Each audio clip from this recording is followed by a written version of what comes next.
It's now 2024, and as per tradition, it is now time for me to showcase to you my main puzzles for every WCA event I currently compete in. Before we get on to the video, please make sure to subscribe to my channel so you don't miss any future content. Without further ado, let's get straight into it. My main for 2x2 is the YJ-MGC. This is a really good 2x2 and I really enjoy solving on it.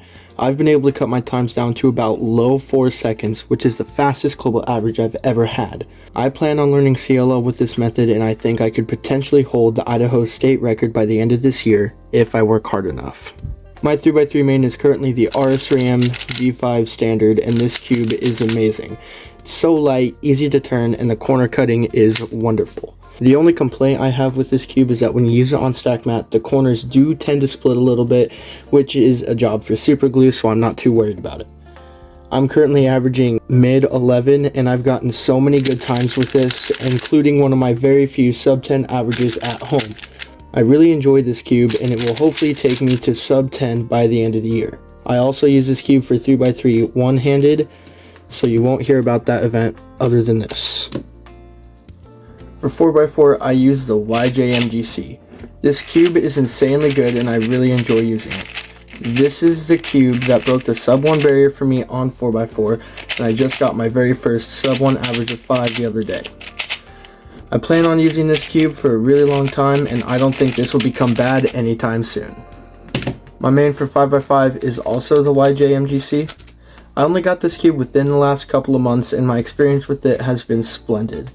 I actually decided to learn how to solve a 5x5 correctly using this cube, and I'm currently working my way to the sub 2 barrier before my competition next weekend, where I will hopefully get a PR. For 6x6 and 7x7, I currently main both the Maylong V2M. They're both actually pretty great cubes for the price, and I plan on using them when I can actually compete in 6 and 7, which my next chance will likely be Northwest Championships in June. I just hope the times aren't terrible, which means I actually have to practice. But that really isn't a big deal to me since I actually enjoy cubing. I also just love how these cubes are pretty small. I mean, my 7x7 is smaller than the MGC 6x6. Moving on to the side events, I currently main the Chi MS for Pyraminx. I don't really do Pyraminx all that often since this cube really isn't that great, and I've never really enjoyed the event in the first place. But I do still compete in Pyraminx at competitions, and this is the cube I've been using. When I get my GAN Pyraminx, I think I just might be cool with learning a little L4E. My main for this cube is currently the Moyu Aoyan, although I do have the GAN standard coming in the mail. This cube is still pretty good, and it's gotten me some sub 8 averages, which are pretty good for me. I have some very high hopes for this event this year, and I really want to be Idaho State Champion, which requires a lot of practice, which this cube unfortunately cannot handle anymore since it is a few years old. I do still compete with it, and I wouldn't mind using it as a backup in case something did happen to the GAN if I do decide to main it. My Megaminx main is currently the Diane version 2, and this is an amazing puzzle. It turns really well, it's pretty small, and it's pretty light as well. This puzzle got me to the sub 2 minute barrier, and I hope to improve enough to be pretty high in the Cubing USA state rankings for Idaho. I also wouldn't mind being a state record holder or state champion either. For square one, I use the YJ-MGC. I know this line of cubes has been mentioned quite a lot in this video, but their puzzles, except for 3x3, are elite. I am still pretty slow on square one, but I do want to learn at least intermediate cube shape before Northwest Championships in June.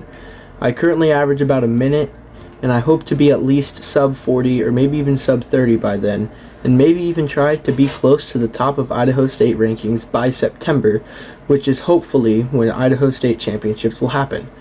I know I keep saying I want to be the state record holder for almost every puzzle or the state champion, but it's true, and I think with enough hard work and dedication, it can still happen.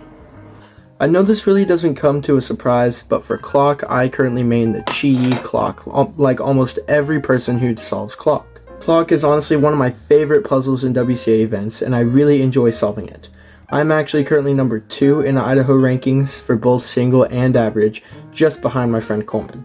I do hope to be the state record holder by the time September rolls around.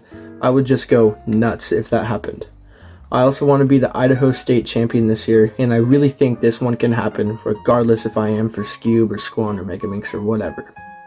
And finally, for 3x3 blindfolded, my main is the WRM 2021 maglev. If you're curious why I chose this cube over a newer cube with no logo, such as my Tornado version 3, I just like the slice moves better, but I am getting there and I will hopefully be able to finish learning it enough before my competition next weekend.